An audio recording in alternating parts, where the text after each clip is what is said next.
ദൈവനാമം മഹത്വപ്പെടുമാറാകട്ടെ. അനുഗ്രഹീത പ്രഭാതത്തിനായി ദൈവത്തെ നന്ദിയോടുകൂടി സ്തുതിക്കുന്നു, സ്തോത്രം ചെയ്യുന്നു. ഈ വിശുദ്ധ പകൽക്കാലം തിരുവചനവുമായി ഒരിക്കൽ കൂടി നിങ്ങളെ അവരുടെ മുൻപാകെ ആയിരിക്കുവാൻ തക്കവണ്ണം കർത്താവ് അനുവദിച്ചു തന്നതായ എല്ലാ കൃപകൾക്കുമായി ദൈവത്തെ നന്ദിയോടുകൂടി സ്തോത്രം ചെയ്യുക. കഴിഞ്ഞ 3 പകൽക്കാലം നാം ചിന്തിപ്പാൻ തക്കവണ്ണം ഇടയായി ദൈവത്തിൻ്റെ മക്കൾ വചനത്തെ ശ്രദ്ധയോടെ കരുതുന്നവരായിരിക്കണം.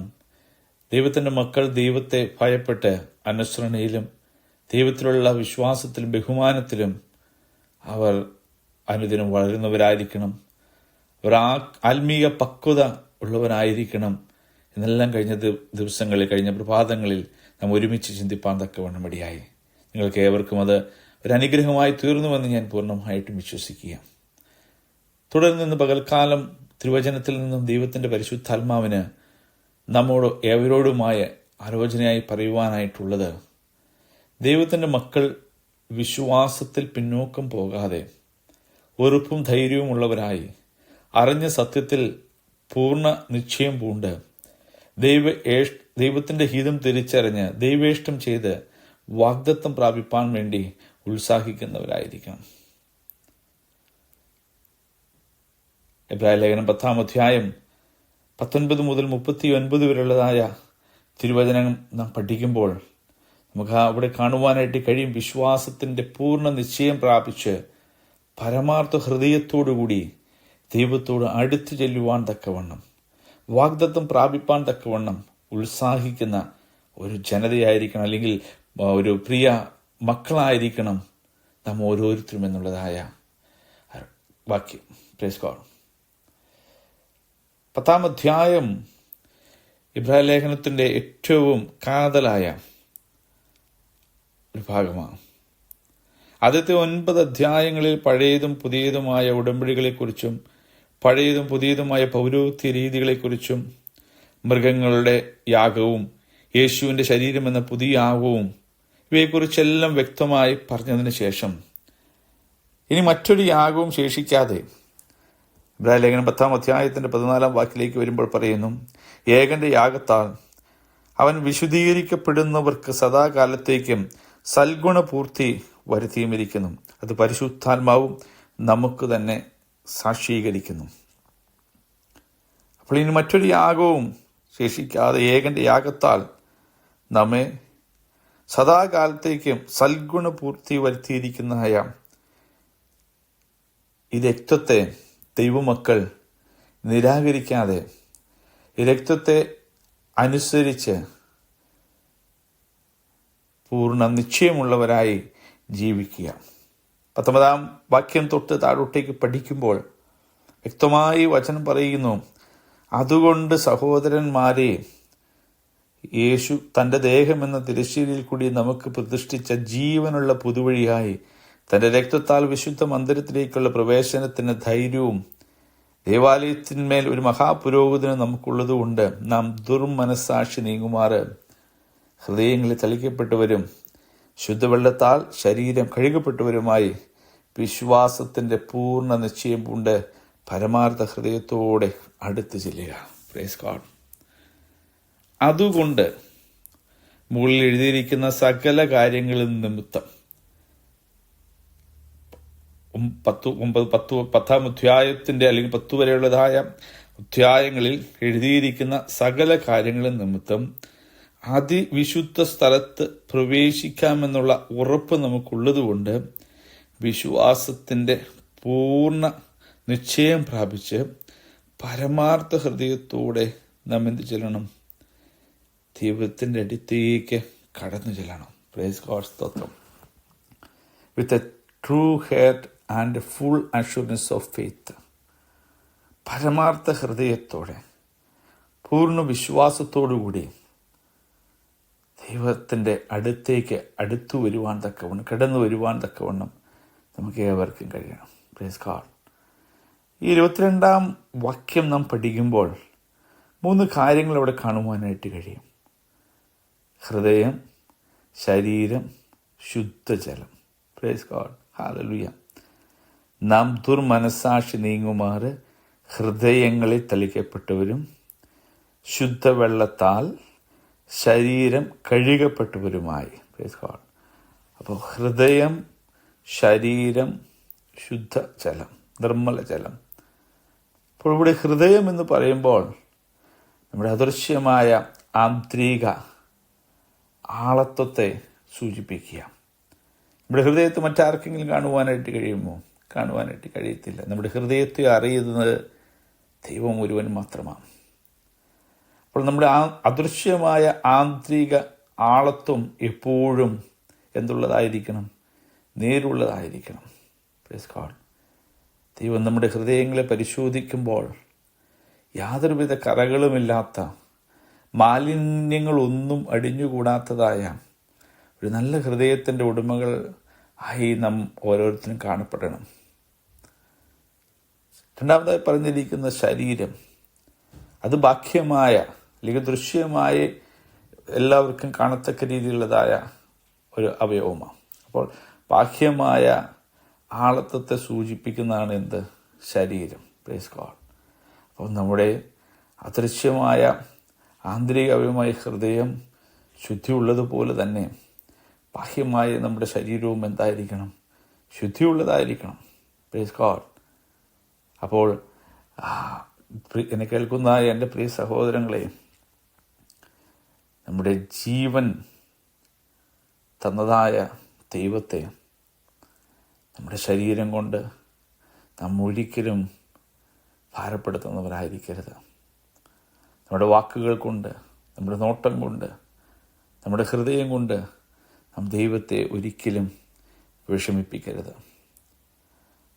മൂന്നാമതായി പറഞ്ഞിരിക്കുന്ന ശുദ്ധജല, നിർമ്മല ജലമാണ് പറഞ്ഞിരിക്കുന്നത്. മുമ്പേ പറഞ്ഞതായ ഈ രണ്ട് കാര്യങ്ങളും, ഹൃദയവും ശരീരവും ആന്തരികവും ബാഹ്യവുമായ നമ്മുടെ ആളത്വത്തെ ശുദ്ധീകരിക്കുന്ന ജീവനുള്ള വചനത്തെ ഈ ശുദ്ധജലം അല്ലെങ്കിൽ നിർമ്മല ജലം കൊണ്ട് അവിടെ വെളിപ്പെടുത്തുക. Price God. അപ്പോൾ നമ്മുടെ ഹൃദയത്തെയും നമ്മുടെ ശരീരത്തെയും ശുദ്ധീകരിപ്പാൻ തക്കവണ്ണം കഴിവുള്ളതായ ഈ നിർമ്മല ജലം, വചനം, ദൈവമക്കൾ ഓരോരുത്തരും ഓരോ ദിവസവും അനുഭവിച്ചറിയുന്നവരായിരിക്കണം.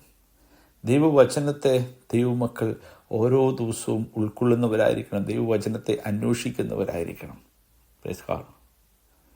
സദൃശവാക്യം 5-ാം അധ്യായം 21-ാം തിരുവചന വേദഭാഗം പഠിക്കുമ്പോൾ ഒരു മനുഷ്യൻ്റെ വഴികൾ അത് നേരെ ചൊവ്വയുള്ളതായി തീരണമെങ്കിൽ നാം ദൈവവചനത്തെ നോക്കുന്നവരായിരിക്കണം, അല്ലെങ്കിൽ ദൈവവചനത്തെ പിൻപറ്റുന്നവരായിരിക്കണം.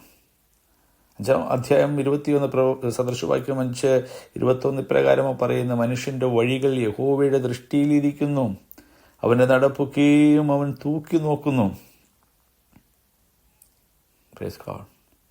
അപ്പം നമ്മുടെ വഴികളെ നന്നായി അറിയുന്ന ഒരു ദൈവമുണ്ട് എന്ന് ദൈവമക്കൾ തിരിച്ചറിയണം. നമ്മുടെ ചിന്തകൾ, നമ്മുടെ നിരൂപണങ്ങൾ എല്ലാം ആരറിയുന്നു? നമ്മുടെ ദൈവം അറിയുന്നു. നാം നടക്കുന്ന വഴി, നാം നിൽക്കുന്ന ഇടം എല്ലാം ആരറിയുന്നു? ദൈവം അറിയുന്നു. അപ്പോൾ ദൈവവചനം നമ്മുടെ ഉള്ളിൽ ഉണ്ട് എങ്കിൽ, നമ്മോട് കൂടെ ഉണ്ടെങ്കിൽ, നമ്മുടെ വഴികൾ എപ്പോഴും നേരിൻ്റെ വഴികളായിരിക്കും. നാം നിൽക്കുന്നത് ദുഷ്ടന്മാരുടെ സംഘത്തിലായിരിക്കത്തില്ല, നേരുള്ളവരുടെ സംഘത്തിലായിരിക്കും നാം നിൽക്കുന്നത്. Praise God. സദൃശവാക്യം 14-ാം അധ്യായം 16-ാം തിരുവചന വേദഭാഗത്തേക്ക് വരുമ്പോൾ വചനം പറയുന്നു, ജ്ഞാനി അത് കണ്ട്, അല്ലെങ്കിൽ ജ്ഞാനി എന്ത് ചെയ്യുന്നു? ദൈവത്തെ ഭയപ്പെട്ട് ദോഷമകറ്റി അവൻ നടക്കുന്നു. Price God. അപ്പോൾ വചനം കയ്യിലുള്ളവൻ, വചനം അനുസരിക്കുന്നവൻ എന്ത് ചെയ്യുന്നു? അവൻ ദോഷം അകറ്റി നടക്കുവാൻ, അല്ലെങ്കിൽ ദോഷം കാണുമ്പോൾ അതിൽ നിന്ന് ഓടി അകലുവാൻ എപ്പോഴും അവൻ പരിശ്രമിക്കുന്നു. Praise God. അതിൽ നിന്ന് അവൻ, ദോഷത്തിൽ നിന്ന്, ദോഷം ചെയ്യുന്ന കാര്യങ്ങളിൽ നിന്ന് അവൻ ഓടിയകലുന്നു. പരിശുദ്ധാത്മാവ് അവൻ്റെ ഉള്ളത്തിൽ സദാ ഉള്ളതുകൊണ്ട്, പരിശുദ്ധാത്മാവ് അവൻ്റെ ഉള്ളത്തിൽ നിറഞ്ഞു നിൽക്കുന്നുകൊണ്ട് അവന് ദോഷത്തോട് അടുത്ത് ചെല്ലുവാൻ, ദൈവം വിശുദ്ധനാകിയാൽ അശുദ്ധിയിൽ അവന് വസിപ്പാൻ കഴിയാത്തതുകൊണ്ട്, പ്രൈസ് ഗോഡ്, ദോഷം അകറ്റി ജ്ഞാനി എപ്പോഴും ഓടി നടക്കുന്നു. പക്ഷെ പോഷണോ, വചനം തിരിച്ചറിയാത്തവനും വചനം അനുസരിക്കാത്തവനും അവൻ ധിക്കാരം പൂണ്ട് നിർഭയനായി നടുക്കുന്നു. Praise God. അവൻ അറിയുന്നില്ല. അവൻ്റെ കണ്ണ് ദുഷ്ടൻ കുരുടാക്കി വെച്ചിരിക്കുക, അല്ലെങ്കിൽ കെട്ടിവെച്ചിരിക്കുക. Praise God. പ്രിയ ദൈവമക്കളെ, കൃപയാൽ നമ്മുടെ ഹൃദയ ദൃഷ്ടി തുറക്കുവാൻ തക്കവണ്ണം, പ്രകാശിവാൻ തീരുവാൻ തക്കവണ്ണം സ്വർഗം നമ്മോട് കനിവ് ചെയ്തു. നമ്മോട് കൃപ അവൻ ചെയ്തു. ദൈവത്തിൻ്റെ ആ വലിയ സ്നേഹത്തെ ഓർത്ത്, ദൈവത്തിൻ്റെ വിശ്വസ്തയെ ഓർത്ത് നന്ദിയോടുകൂടി ദൈവത്തെ സ്തുതിപ്പാൻ തക്കവണ്ണം നമുക്ക് കഴിയട്ടെ. Price God. അപ്പോൾ നമ്മൾ ചിന്തിച്ചതായ ഭാഗം, അതുകൊണ്ട് നിങ്ങൾ എന്തായിരിക്കണം? അതിവിശുദ്ധ സ്ഥലത്ത് പ്രവേശിക്കാം എന്നുള്ള ഉറപ്പുള്ളത് കൊണ്ട് വിശ്വാസത്തിൽ പൂർണ്ണ നിശ്ചയം പ്രാപിച്ച് പരമാർത്ഥ ഹൃദയത്തോടെ ദൈവത്തിൻ്റെ അടുത്തേക്ക് ചെല്ലണം. Praise God. പ്രിയ ദൈവമക്കളെ, മരിച്ചു കഴിഞ്ഞല്ല നാം ദൈവത്തിൻ്റെ അടുത്തേക്ക് ചെല്ലേണ്ടത്. നാം ജീവനോടെ ആയിരിക്കുമ്പോൾ നാം ദൈവത്തെ അന്വേഷിക്കുന്നവരായിരിക്കണം. ഹല്ലേലൂയ. അനേകർ മരിച്ചു കഴിഞ്ഞിട്ട് ഈ ആത്മാവിനെ അപ്പാ നിന്റെ സന്നദ്ധിയിൽ ചേർക്കണമേ എന്നെല്ലാം പ്രാർത്ഥിക്കുന്നത് നമുക്ക് കാണുവാനായിട്ട് കഴിയും. എന്നാൽ വചനം വ്യക്തമായി നമ്മെ പഠിപ്പിക്കുന്നു. എന്താ? നാം മരിച്ചു കഴിയുമ്പോഴെല്ലാം നാം ജീവനോടായിരിക്കുമ്പോൾ തന്നെ പ്രൈസ് ഗോഡ്, നാം ദൈവത്തെ അറിയുവാൻ, ദൈവത്തെ സ്നേഹിക്കുവാൻ, ദൈവ വഴിയിൽ നടക്കുവാൻ തക്കവണ്ണം നാം പരിശീലിക്കണം. അതിനെ നമുക്ക് സാധിക്കണം. അതുകൊണ്ട് എന്ന് പറയുമ്പോൾ നമുക്ക് അതേക്കുറിച്ച് അല്പം ചിന്തിക്കുമ്പോൾ ഒരു കാര്യം മനസ്സിലാക്കുവാനായിട്ട് കഴിയുന്നത്, പുതിയ നിയമത്തിലെ പല പ്രസ്താവനകളിൽ പല കാര്യങ്ങളും പറഞ്ഞു തുടങ്ങുന്നതിന് മുമ്പ് അതുകൊണ്ടെന്നല്ല നമുക്ക് കാണുവാനായിട്ട് കഴിയും. Praise God. ദൈവം വിശുദ്ധനാണ്, അതുകൊണ്ട് അവൻ പാപത്തെ ന്യായം വിധിക്കും. ദൈവം കരുണയുള്ളവനാണ്, അതുകൊണ്ട് അവൻ നമ്മുടെ പാപങ്ങൾ ക്ഷമിക്കുവാൻ ഒരുക്കമുള്ളവനായിരിക്കും. ക്രിസ്തു നമ്മുടെ നീതിയാണ്, അതുകൊണ്ട് വിശ്വാസത്തിലൂടെ നാം നീതീകരണം പ്രാപിക്കുന്നു. ക്രിസ്തു പാപത്തിൻ്റെയും മരണത്തിൻ്റെയും ന്യായപ്രമാണത്തിൽ നമ്മെ വിടുവിച്ചിരിക്കുന്നു, അതുകൊണ്ട് നാം ഇനി ശിക്ഷാവിധിയിൽ അഴകപ്പെടുകയില്ല. എന്നെല്ലാം ഒത്തിരിയേറെ കാര്യങ്ങൾ നമുക്ക് അതുകൊണ്ട് എന്നുള്ളതായ ചിന്തയിൽ നമുക്ക് കാണുവാനായിട്ട് കഴിയും. Praise God. പ്രിയ ദൈവമക്കളെ, ഇന്ന് പകൽക്കാലം നമ്മൊരു കാര്യം തിരിച്ചറിയേണ്ടത്, ക്രിസ്തു നമുക്ക് വേണ്ടി ഇതെല്ലാം ചെയ്തതുകൊണ്ട് പ്രൈസ് ഗോഡ് നാം ആരായി തീർന്നിരിക്കുന്നു? നാം ദൈവത്തിൻ്റെ മക്കളായി തീർന്നിരിക്കുന്നു. നമ്മുടെ ഭൗമിക പിതാക്കന്മാർ ഉറപ്പോടെ അടുത്തതുപോലെ വിശ്വാസികളായി നാം നമ്മുടെ സ്വർഗീയ പിതാവിൻ്റെ അടുക്കൽ ധൈര്യത്തോടെ പ്രവേശിപ്പാൻ തക്കവണ്ണം കൃപ പ്രാപിക്കുന്നു. Praise God. എന്നെ കേൾക്കുന്ന എൻ്റെ പ്രിയ സഹോദരങ്ങളെ, ദൈവത്തിൻ്റെ ആ വലിയ സ്നേഹത്തെ നാം ഒരിക്കലും നിരാകരിച്ച് കളയരുത്. നാം നമ്മുടെ ദുർമനസാക്ഷി നീങ്ങി ഹൃദയങ്ങളിൽ ദൈവത്തിൻ്റെ വചനത്താൽ, ദൈവത്തിൻ്റെ രക്തത്താൽ ഓരോ ദിവസവും ശുദ്ധീകരിക്കപ്പെട്ടവരായി, വിശ്വാസത്തിൽ പൂർണ്ണ നിശ്ചയം പൂണ്ടവരായി, പ്രത്യാശയെ നാം മുറുകെ പിടിച്ചുകൊണ്ട് ആ വാഗ്ദത്ത ദേശം കൈവശമാക്കുവാൻ പ്രാപിപ്പാൻ തക്കവണ്ണം നാം ഏവരും ഉത്സാഹമുള്ളവരായിരിക്കണം. റോമാലേഖനം 12-ാം അധ്യായം 1-ാം വാക്യം പഠിക്കുമ്പോൾ നമുക്ക് എല്ലാവർക്കും അറിയുന്ന ഒരു തിരുവചന വേദഭാഗമാണ്. അപ്പോസ്തലനായ പൗലോസ് പറയുക, സഹോദരന്മാരെ, ഞാൻ ദൈവത്തിൻ്റെ മനസ്സറിവ് ഓർപ്പിച്ച് നിങ്ങളെ പ്രബോധിപ്പിക്കുന്ന നിങ്ങൾ ബുദ്ധിയുള്ള ആരാധനയായി നിങ്ങളുടെ ശരീരങ്ങളെ ജീവനും വിശുദ്ധിയും ദൈവത്തിന് പ്രസാദമുള്ള യാഗമായി സമർപ്പിപ്പിൻ. Praise God. നമ്മുടെ ശരീരങ്ങളെ എന്ന് പറയുമ്പോൾ മുഴുമനുഷ്യൻ, നാമാവും നമ്മുടെ വ്യക്തിത്വം മുഴുവനായി എന്തായിരിക്കണം? ദൈവത്തിന് സൗരഭ്യമുള്ളതായിരിക്കണം, ദൈവത്തിന് പ്രസാദമുള്ളതായിരിക്കണം. അപ്രകാരമുള്ളതായ ഒരു ജീവിതം നയിക്കുന്നവരായിരിക്കണം ദൈവമക്കൾ. Praise God. നമ്മിൽ തളിക്കപ്പെട്ട രക്തം ഏതാകുന്നുവെന്ന് നാം തിരിച്ചറിഞ്ഞുകൊണ്ട് അജ്ഞാനികളായിട്ടല്ല, ജ്ഞാനികളായിട്ട് തന്നെ ജീവിപ്പാൻ തക്കവണ്ണം ദൈവമക്കൾക്ക് സാധിക്കണം. യോഹന്നാന്റെ സുവിശേഷം 15-ാം അധ്യായം പഠിക്കുമ്പോൾ കർത്താവ് പറഞ്ഞു, ഞാൻ സാക്ഷാൽ മുന്തിരിവള്ളിയും എൻ്റെ പിതാവ് തോട്ടക്കാരനുമാകുന്നു. എന്നിൽ കായ്ക്കാത്ത കൊമ്പൊക്കെയും അവൻ നീക്കിക്കളയും. കായ്ക്കുന്നതൊക്കെയും അധിക ഫലം കായ്ക്കേണ്ടതിന് ചെത്തിവെടിപ്പാക്കും. Praise God. ഞാൻ നിങ്ങളോട് സംസാരിച്ച വചന നിമിത്തം നിങ്ങളിപ്പോൾ ശുദ്ധിയുള്ളവരായിത്തീരും. ദൈവമക്കളെ, നമ്മെ ഓരോ ദിവസവും ശുദ്ധീകരിപ്പാൻ തക്കവണ്ണം ഈ തിരുവചനം നമുക്ക് യോഗ്യമായി തീരട്ടെ. Praise God. നാം ദൈവത്തിൻ്റെ വചനത്തെ ഓരോ ദിവസവും നാം അന്വേഷിക്കുന്നവരാകട്ടെ. Praise God. 26 വാക്യത്തിലേക്ക് വരുമ്പോൾ അവിടെ നാം കാണുന്നു, സത്യത്തിൻ്റെ പരിജ്ഞാനം ലഭിച്ച ശേഷം നാം മനഃപൂർവ്വം പാപം ചെയ്താൽ പാപങ്ങൾക്ക് വേണ്ടി ഇനി ഒരു യാഗവും ശേഷിക്കാതെ ന്യായവിധിക്കായി ഭയങ്കരമായ ഒരു പ്രതീക്ഷയും എതിരുകളെ ദഹിപ്പാനുള്ള ക്രോധാഗ്നിമയുള്ളൂ. Praise God. 29 വാക്യം, ദൈവപുത്രനെ ചവിട്ടിക്കളയുകയും തന്നെ വിശദീകരിച്ച നിയമരക്തത്തെ മലിനമെന്ന് നിരൂപിക്കുകയും കൃപയുടെ ആത്മാവിനെ നിന്ദിക്കുകയും ചെയ്തവൻ എത്ര കടിഞ്ഞുമേറിയ ശിക്ഷയ്ക്ക് പാത്രമാകും എന്ന് വിചാരിപ്പിൻ. കൃപ ലഭിച്ച എൻ്റെ പ്രിയ സഹോദരങ്ങളെ, നാം അല്ലെങ്കിൽ അറിഞ്ഞതായ ഈ സത്യത്തെ നാം ഒരിക്കലും തള്ളിക്കളയാതെ അറിഞ്ഞ സത്യത്തെ മുറുകെ പിടിച്ച് നമ്മുടെ ക്രിസ്തീയ ജീവിതം, വിശ്വാസ ജീവിതം സ്ഥിരതയോടെ ഓടി തീർക്കുവാൻ തക്കവണ്ണം, കൃപയിൽ നിന്ന് വ്യതിചലിച്ചു പോകുവാൻ തക്കവണ്ണം പിശാച് പല പദ്ധതികളും പ്ലാനുകളും ഇട്ട് അവൻ ഊടാടി നമ്മുടെ പുറകെ വരുമ്പോഴും ആ കൃപയിൽ നിന്ന് നാം വീണു പോകാതിരിക്കേണ്ടതിന് ഈ വചനം എപ്പോഴും നാം മുറുകെ പിടിക്കുന്നവരായിരിക്കണം. വചനം എപ്പോഴും നമ്മൾ ജ്വലിച്ചുകൊണ്ടിരിപ്പാൻ തക്കവണ്ണം ഇടയാകണം. വചനം എപ്പോഴും നമ്മുടെ ഉള്ളിൽ കത്തിക്കൊണ്ടിരിക്കണം. നമ്മുടെ അധരങ്ങളെപ്പോഴും ഹൃദയം നിറഞ്ഞു കവിയുന്നല്ലോ വാ പ്രസ്താവിക്കുന്നെന്ന് പറയുമ്പോൾ തന്നെ നമ്മുടെ ഹൃദയത്തിൻ്റെ അകത്തളത്തിൽ നിറഞ്ഞു നിൽക്കുന്ന ഈ വചനം എപ്പോഴും ശത്രുവിനെ നേരിടുവാൻ തക്കവണ്ണം ഒരു ആയുധമായി നമ്മുടെ അധരങ്ങളിൽ കൂടി പുറത്തേക്ക് വരണം. Praise God. അരുതാത്തതായ ഒരു വാക്കുകളോ അരുതാത്തതായ ഒരു ചിന്തകളോ നമ്മുടെ ഹൃദയത്തിൽ നാം നിരൂപിക്കരുത്. അതിന് നാം ഇടം കൊടുക്കരുത്. അവയെല്ലാം ഒരുവൻ അവൻ്റെ രക്തത്താൽ, ഏകൻ്റെ യാഗത്താൽ അതെല്ലാം നീക്കി നമ്മെ ശുദ്ധിയുള്ളവരാക്കി തീർത്തു എന്നുള്ളതായ ആ വലിയ ബോധ്യം എപ്പോഴും നമ്മൾ വാഴുവാൻ തക്കവണ്ണം ഇടയാകണം. Praise God. നാം അറിഞ്ഞ സത്യം അതിനെ മുറുകെ പിടിച്ചുകൊണ്ട് ജീവിപ്പാൻ നമുക്ക് കഴിയണം. വിശ്വാസത്തിൻ്റെ നായകൻ പൂർത്തി വരുത്തുവാനുമായ ക്രിസ്തുവിനെ ആയിരിക്കണം നാം ലക്ഷ്യം വെച്ച് ഓടേണ്ടത്. ഉയരത്തിലുള്ളതിനെ ആയിരിക്കണം ദൈവമക്കൾ അന്വേഷിക്കേണ്ടത്. ഈ ഭൂമിയിൽ നാം ആയിരിക്കുമ്പോൾ നമ്മുടെ കണ്ണുകൾക്ക് കുളിർമയേകുന്ന അനവധി കാര്യങ്ങൾ നമുക്ക് കാണുവാനായിട്ട് കഴിയും. എന്നാൽ അതൊന്നും നമ്മെ നിത്യതയിലേക്ക് എത്തിക്കുന്നില്ല എന്ന് ദൈവമക്കൾ തിരിച്ചറിയണം.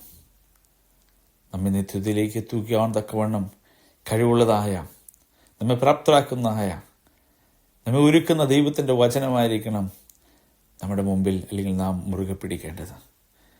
എന്നെ കേൾക്കുന്ന എൻ്റെ പ്രിയ സഹോദരങ്ങളെ, പ്ലീസ് കോൾ, നാമോ നാശത്തിലേക്ക് പിന്മാറിപ്പോകുന്നവരുടെ കൂട്ടത്തിലുള്ളവരെല്ലാം വിശ്വസിച്ച് ജീവരക്ഷ പ്രാപിക്കുന്നവരുടെ കൂട്ടത്തിലുള്ളവരാകുന്നുവെന്ന് നാം ഇന്ന് ഈ പകൽക്കാലം തിരിച്ചറിയണം. നമ്മൾ അനുഭവിക്കുന്നതായ പ്രകാശനം, നമ്മിൽ കത്തിയിരിക്കുന്നതായ ഈ നിത്യ തേജസ് അതൊരിക്കലും കെട്ടുപോകാതെ അതെപ്പോഴും തെളിഞ്ഞു നിൽക്കുന്ന ഒരു ജീവിതാവസ്ഥ നമുക്ക് ഏവർക്കും ഉണ്ടാകണം. ഹല്ലേലൂയ. എൻ്റെ പ്രിയ സഹോദരങ്ങളെ, നാം ഏവരും വിശ്വാസത്തിൽ ഉറപ്പുള്ളവരായിരിക്കണം, വിശ്വാസത്തിൽ ഉത്സാഹമുള്ളവരായിരിക്കണം, കർത്താവിനെ സ്നേഹിച്ച് കർത്താവിനെ അനുസരിച്ച് ജീവിക്കുന്നവരായിരിക്കണം. അതിനുള്ള കൃപ പരിശുദ്ധാത്മാവ് നമുക്ക് ഏവർക്കും തരുമാറാകട്ടെ. കണ്ണുകളടയ്ക്കാൻ ദൈവസന്നിധിയിൽ നമുക്ക് ഒരുമിച്ച് പ്രാർത്ഥിക്കാം. നിത്യനും പരിശുദ്ധനുമായ ഞങ്ങളുടെ സ്വർഗീയ നല്ല കർത്താവേ, അനുഗ്രഹീതമായ നല്ല പ്രഭാതത്തിനായി നന്ദി പറയുന്നു. ഈ വചനം കേൾക്കുന്ന ഒരു പ്രിയപ്പെട്ടവരെയും തിരുക്കരങ്ങളിലേക്ക് ഏൽപ്പിച്ച് പ്രാർത്ഥിക്കുന്നു. അപ്പോൾ അവരനുഭവിച്ചറിഞ്ഞതായ സത്യത്തെ മുറുകെ പിടിച്ചുകൊണ്ട് വിശ്വാസത്തിൽ ഉറപ്പോടുകൂടി ജീവിപ്പാൻ തക്കമുള്ളതായ കൃപ പ്രിയപ്പെട്ടവർക്കും ഏവർക്കും കൊടുക്കുമാറാകണമെന്ന് പ്രാർത്ഥിക്കുന്നു. നിന്റെ രക്തത്താലും നിന്റെ വചനത്താലും ഈ പകൽക്കാലം കർത്താവ് ഈ പ്രിയപ്പെട്ടവരെല്ലാം മുദ്രയിട്ട് പ്രാർത്ഥിക്കുന്നു. ആത്മാവിൻ്റെ എരിവ് അവരുടെ ഉള്ളിൽ വർദ്ധിപ്പാൻ തക്കവണ്ണം മടിയാകട്ടെ. പിതാവിൻ്റെയും പുത്രൻ്റെയും പരിശുദ്ധാത്മാവിന്റെ നാമം ചൊല്ലി ഈ പ്രിയദേവജനത്തെ അനുഗ്രഹിച്ച് പ്രാർത്ഥിക്കുന്നു. പ്രാർത്ഥന കേട്ടിരിക്കുകയാൽ നന്ദി. യേശു ക്രിസ്തുവിൻ അൻപുള്ള നാമത്തിൽ തന്നെ സ്വർഗീയ നല്ല പിതാവേ, ആമേൻ. God bless you. കർത്താവ് നിങ്ങളെ അവരെയും അനുഗ്രഹിക്കുമാറാകട്ടെ.